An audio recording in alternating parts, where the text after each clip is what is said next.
dagaal aad u qaraar ayaa barqanimadii maanta waxa uu ka bilowday deegaanka Cadowgurey ee duleedka deegaanka Beerayabaal ee bartamaha gobolka Hiiraan halka oo ay ku yaaleen saldhigyo iyo godad ay ku dhuumeelisanayeen kooxda arxanka daran ee Al-Shabaab ciidanka xoogga dalka Soomaaliyeed iyo kuwa xaquudirirka deegaanka ee macwiisleyda oo iskarabsanaya ayaa weerar culus waxa ay ku qaadeen fariisimo ay kooxda argagixisada ahi ku leeyihiin buuraleyda ku hareereysan deegaanka Beerayabaal ee bartamaha gobolka Hiiraan dagaalka oo duqeymo ku bilowday ayaa si toos ah faraha la isula galay waxaana uu socday saacado dheer isagoo soo gaaray caawa fiidkii kooxda argagixisada ayaa dagaalkii maanta waxa lagu gaarsiiyay jab aad u xoogan iyadoo qaarkoodna godadka ay ku xirxiran yihiin loogu galay oo toorey lagu dilay halka qaar kalena godadkii iyadoon weli laga bixin ifku uu ku dumay ciidamada xaquudirirka iyo kuwa xoogga dalka Soomaaliyeed ee dagaalkaasi sida tooska u galay ayaa xaqiijiyay in ay adduunyada ka masaafuriyeen una direen naarta Ilaahay u diyaariyay ku dhawaad 50 kamid ah kooxda argagixisada ah ee ku dhumaaleysanaya buuraleyda duleedka deegaanka Beerayabaal dagaalka waxa hogaaminayay saraakiil ka tirsan ciidamada qalabka sida ee dowladda federaalka Soomaaliya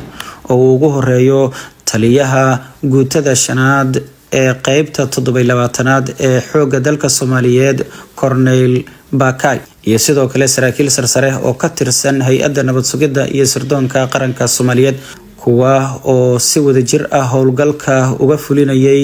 meelaha ay ku dhumaaleysanayaan kooxda argagixisada ah ee Al-Shabaab dagaalkii u xooganaa muddooyinkan ayaa galabta dhex maray kooxda argagixisada ah iyo mujaahidiinta xoogga dalka Soomaaliyeed iyo kuwa deegaanka waa kan gudoomiyaha degmada Maxaas Ciise Maxamuud Cabdi Ciise Waayeel oo ka warbixinaya dagaalkii maanta lagu xasuuqay kooxda argagixisada ah barakaad bacdi salaam waxaan joognaa goobtii oo ka dhacay maanta dagaalka lagu jibiyay qolada nabadiidka qawaaridta abaar dagaalku wuxuu bilowday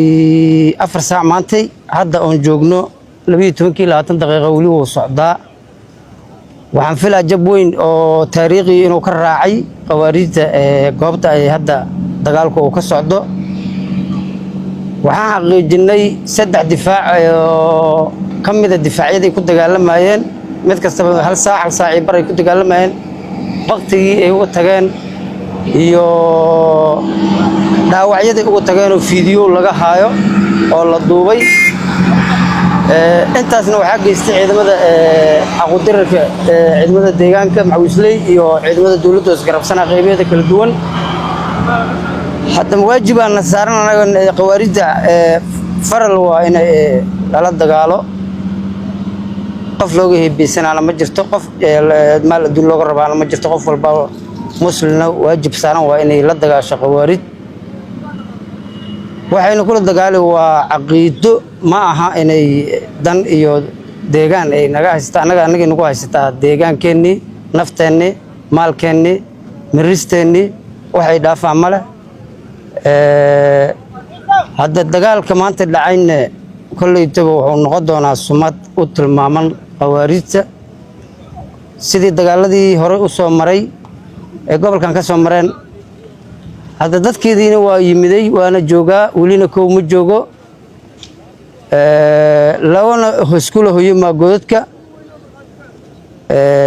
raggan hadda waa yimiday macwiisley haddana waa cabaysteen way noqdeen cabana waa yimiday ilaa 7 jeer camal waa lagu noqday markastaba goobtay joogaan waa laga sii fogeeyaa